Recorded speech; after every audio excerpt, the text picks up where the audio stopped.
श्री शिव शंकर गौशाला समिति ने गौचर भूमि पट्टा निर्माण, बिजली कनेक्शन और अतिक्रमण हटाने की मांग की है।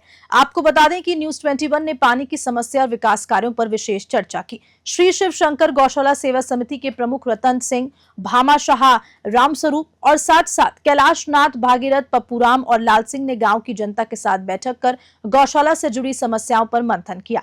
बैठक में गौचर भूमि में गौशाला के लिए पट्टा निर्माण कराने, बिजली कनेक्शन दिलवाने और गौचर भूमि से अतिक्रमण हटवाने की मांग उठवाई।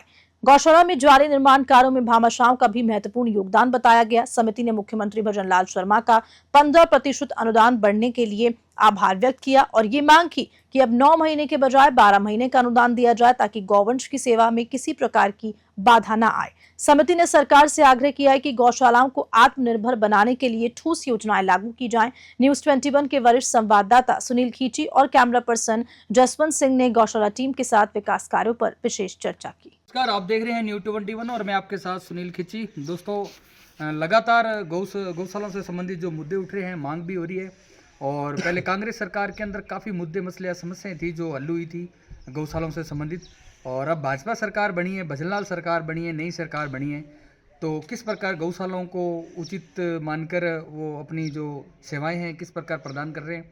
और आज हम श्री शिव शंकर गौसेवा समिति के अंदर पहुंचे हुए थे और यहाँ के जो अध्यक्ष, कोषाध्यक्ष, कार्यकारिणी जो टीम है हमारे साथ जुड़ी हुई है, तो शिव शंकर गौसेवा समिति के अंदर किस प्रकार की दिवातरा, किस प्रकार की स्थितियां हैं, किस प्रकार मुद्दे मसले हैं, क्या समस्याएं आ रही है।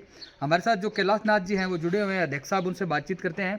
और विशेष तो मैं दर्शकों को बताना चाहूँगा कि वो पहले उनका जो प्राइवेट स्कूल के कार्यरत है और उसके बाद में गौशाला की जब टाइम मिलता है तो गौशाला में सेवा करते हैं गौ माता की।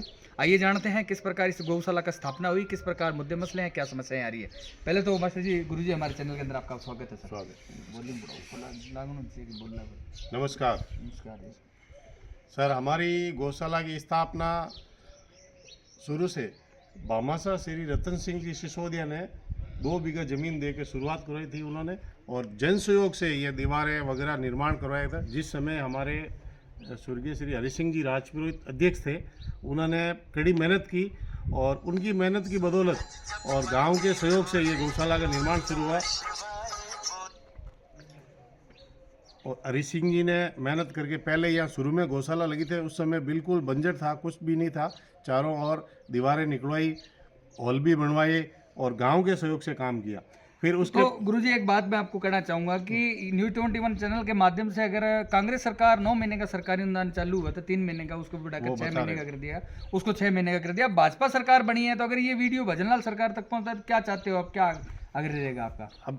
अब ये चाह रहे हैं कि भाई अनुदान पूरे 12 महीने का हो, और अनुदान कम है। एक गाय का खर्चा 100 रुपये चारा का आता है और अभी सरकार ने इस बार 9 महीने का अनुदान कर दिया और 25 रुपये और 50 रुपये कर दिए।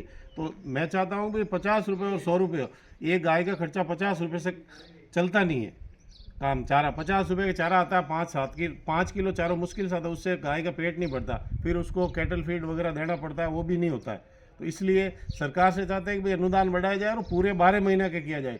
यहाँ कोई गाय चराने के लिए ज़मीन गोचर वगैरह है वो पूरी अतिक्रमण की हुई है, उसमें नए जगह है कहाँ चराए, और वो गोचर की भूमि है वो भी गौशाला के नाम कर दी जाए या गौशाला को सुपुर्द कर दी जाए और अतिक्रमण हटाया जाए, ये चाहते हैं। सर, बात करें काफ़ी कार्यकारिणी टीम है जो उनसे मिले हैं गौशालाओं से संबंधित, तो बिजली, लाइट, पानी की निकासी, पेयजल की व्यवस्था निश्चित रूप से सरकार वहन करे, ये भी एक मांग उठ रही है।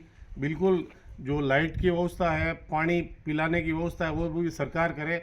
वो अभी अपने गौशाला अपने स्तर पर कर रहा है, उनको भी सरकार अपनी तरफ से वहन करे, ये अच्छा रहेगा। ये अगर इस वीडियो के माध्यम से कोई भाई आपको देख रहा है, क्योंकि श्री शिव शंकर गौसेवा समिति को यहाँ आसपास के क्षेत्र के लोग जानते हैं, सोशल मीडिया के माध्यम से, मीडिया के माध्यम से कोई नहीं जानता है। अगर कोई भाई अपनी इस वीडियो को देखकर कोई सेवा देना चाहे आपसे, क्या स्थायी पता रहेगा आपका? तो हमारे यहाँ अभी आपको गौशाला के bank account number, IFS code वगैरह सारा दे देंगे, तो कोई भी सेवा देना डायरेक्ट बैंक अकाउंट में पैसे ट्रांसफ़र हो जाएंगे और वो गौशाला में उनकी नाम से रसीद काट दी जाएगी और उनको रसीद भेज दी जाएगी। पप्पूराम जी, बात करते हैं किस प्रकार यहाँ धरातल पर आप रहते हो, मुख्य रूप से बातचीत करें समस्याओं की, तो आपको चलाने के किस प्रकार की समस्याएं आ रही है? क्योंकि देखा जाता है कि जन सहयोग और 50% जन सहयोग के द्वारा गौशालाएं चलती है और 50% सरकारी अनुदान के द्वारा चलती है।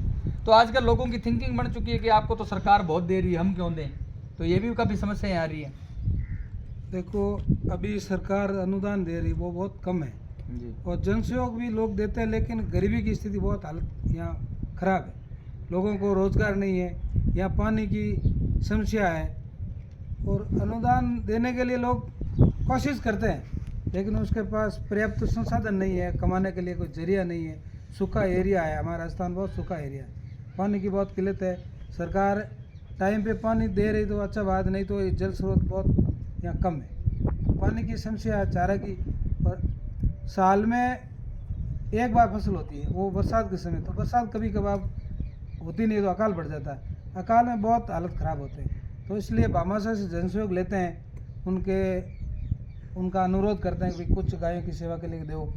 केवल गायों के लिए नहीं, गायों के भी और भी चाहिए, उसको छाया चाहिए, उसको पानी चाहिए, उसके इलाज के लिए डॉक्टर चाहिए, उसको हॉस्पिटल चाहिए, उसको रख रखाव के लिए आदमी रखते हैं तो उनका भी पेमेंट होना चाहिए, सरकार देना चाहिए। खाली गाय के लिए 40-50 रुपये देते, कुछ लेकिन नहीं होता। उसके ऊपर रखवाली के गौला होता है, उसको भी चारागाह को भी मजदूरी देनी चाहिए गवर्नमेंट को, तो फिर जाके वो उसका निराधार होता है।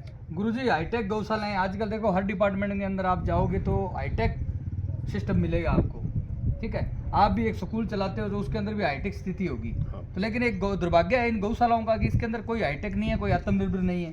इतना संसाधन होने के बावजूद ही आपके पास कितना गोबर होता है। अगर उस गोबर को सरकार कुछ संसाधन दे आपको, तो गोबर गैस को केंचुआ खाद के अंदर या गोबर गैस के अंदर कन्वर्ट करे तो गौशाला में अर्निंग हो, अच्छा फीड दे ताकि गौशाला में दूध का उत्पादन हो, तो उससे भी अर्निंग हो सकती है। क्या आपकी क्या टिप्पणी रहेगी?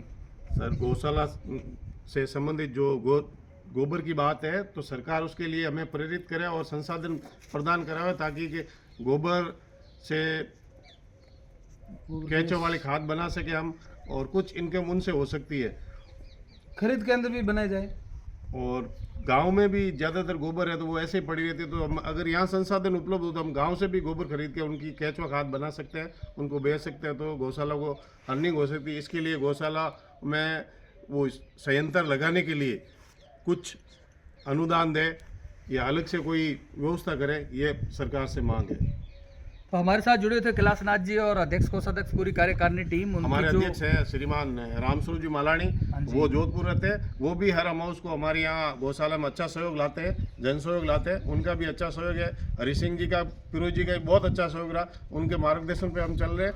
और रतन सिंह जी भामाशाह, वो बार बार गाइड करते हैं हमें और सहयोग देते रहते हैं। रतन सिंह जी वो सुजान नाथ नहीं, रतन सिंह जी सिसोदिया है, जो उन्होंने ये